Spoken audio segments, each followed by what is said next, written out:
Olá, galerinha do lado daí. Tudo bem? Está começando mais um Infinito Particular, seu podcast sobre saúde mental que traz sempre uma discussão fresquinha para você. Um podcast leve, descontraído e inteligente que te conecta com os temas mais interessantes sobre saúde mental. Pegue seu cafezinho, seu chá e vamos prosear. O tema de hoje versa sobre o dia a dia real de pessoas neurodivergentes. Para além do diagnóstico, dos sinais, dos tratamentos, nós queremos discutir sobre a convivência em sociedade, sobre os desafios, os mitos e as mais diversas nuances das interações sociais desses indivíduos atualmente. Quando tratamos de indivíduos neurodivergentes, percebemos que o óbvio para muitas pessoas pode não ser óbvio para todo mundo. A ideia de sexualidade, romance, interação de trabalho na família pode significar um obstáculo gigantesco para muitas pessoas, principalmente quando a sociedade não se demonstra preparada para acolher e entender toda a neurodiversidade existente. Sabemos hoje em dia que essa questão da neurodiversidade ela é muito mais vista, mais mencionada do que ela era antigamente. A empresa de streaming Netflix, por exemplo, e sem fazer nenhum patrocínio de qualquer tipo, conta no seu catálogo com duas séries bem interessantíssimas que trazem à tona e com naturalidade, sem capacitismo e de forma muito bem humorada o tema das relações de pessoas neuroatípicas e como se desenrolam e vivem suas vidas. Então já fica aqui a sugestão para os ouvintes dessas séries, que são Atypical e Amor no Espectro. Muito legal, Lucas. Eu conheço e, inclusive, até já assisti o Amor no Espectro, gostei muito. Falando assim sobre isso ainda, nós podemos imaginar algumas dificuldades, por exemplo, de uma pessoa que convive no espectro do autismo de desenvolver um relacionamento romântico, por exemplo, né? Aquela coisa da arte da paquera, a gente sabe que pode ser difícil para todo mundo, mas para algumas pessoas, convenhamos, alguns detalhes específicos podem dificultar ainda mais. Isso do jogo da paquera, o flerte, as ironias, aquelas pequenas entrelinhas que giram em torno do que é dito e o que não é dito, que a gente deixa transparecer, podem prejudicar, a gente sabe, inclusive, essa noção de consentimento para pessoas autistas e muitas vezes até colocá-los em situações perigosas. Como eu vi num estudo publicado no PubMed, que aponta que meninas autistas fazem parte do grupo de maior vulnerabilidade a abusos sexuais, junto às que têm transtorno de déficit de atenção, por exemplo, e outras condições de neurodesenvolvimento. Isso é muito triste e merece nossa atenção, com certeza. Com toda certeza, Vicky. Essas situações que já são cruéis e difíceis para pessoas neurotípicas são ainda mais difíceis para as pessoas neurodivergentes. Mas além disso, o convívio diário em si para uma pessoa neurodivergente já é um desafio intenso. E isso que estamos trazendo aqui hoje.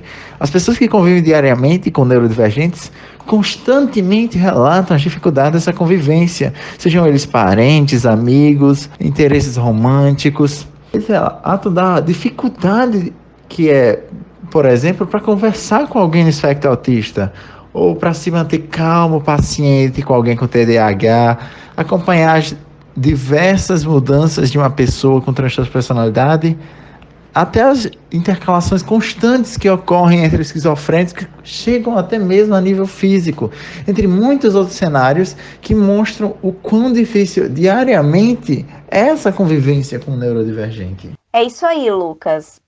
Mas assim, olhando em outro ângulo também, muito se escuta na dificuldade que é você conseguir manter um relacionamento com neurodivergentes.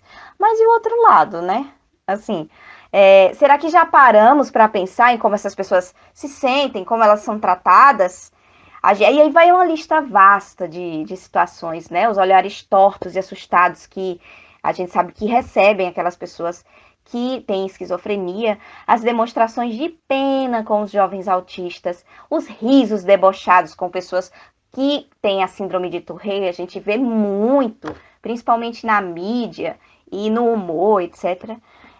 O julgamento do comportamento daqueles que têm TDAH, ou afastamento também, o simples afastamento daquelas pessoas com transtorno de personalidade.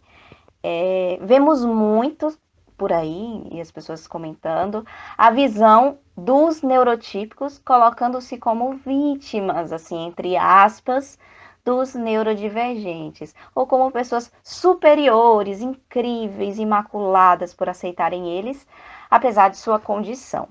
O mais severo disso tudo, Vitória, é esse complexo de herói que se forma com pessoas que lidam com neurodivergentes, o julgamento da sociedade para eles, essa negatividade imposta com eles, tudo isso contribui para que nos neurodivergentes se forme um sentimento de autodepreciação.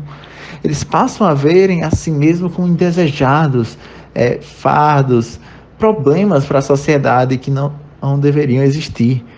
Não choca, portanto, quando vemos as taxas de suicídio e automutilação em pessoas neurodivergentes sendo várias vezes maiores que o percentual daqueles neurotípicos.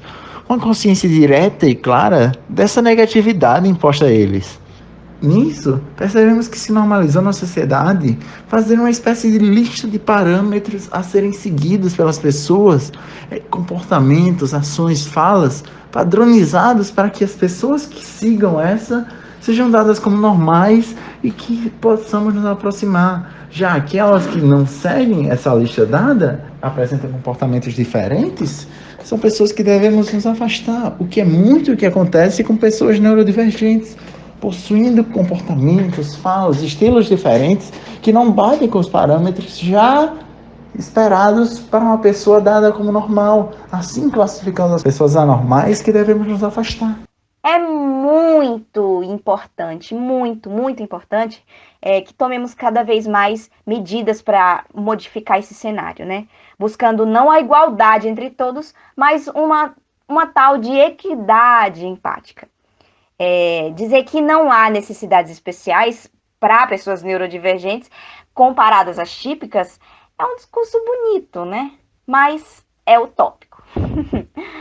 O melhor a ser feito mesmo é reconhecer as diferenças existentes entre as pessoas, claro, e tratá-las todas de forma diferente, porém sem julgamentos, já que elas são diferentes, né, gente? Isso é uma coisa que a gente sempre frisa. Dar mais atenção a alguém no espectro autista do que a alguém que não esteja, está tudo bem, porém, não devemos ter pena, nem imaginar ele como inferior, ou que estamos fazendo um favor para ele, entende? O que se precisa reconhecer que neurodivergentes são pessoas com diferenças, volto a frisar. Da mesma forma que se tem alturas diferentes, nacionalidades, ambições, não por haver diferenças que se existe certo ou errado nesse meio, sabe? Lembrando sempre que somos todos iguais na medida em que somos todos diferentes.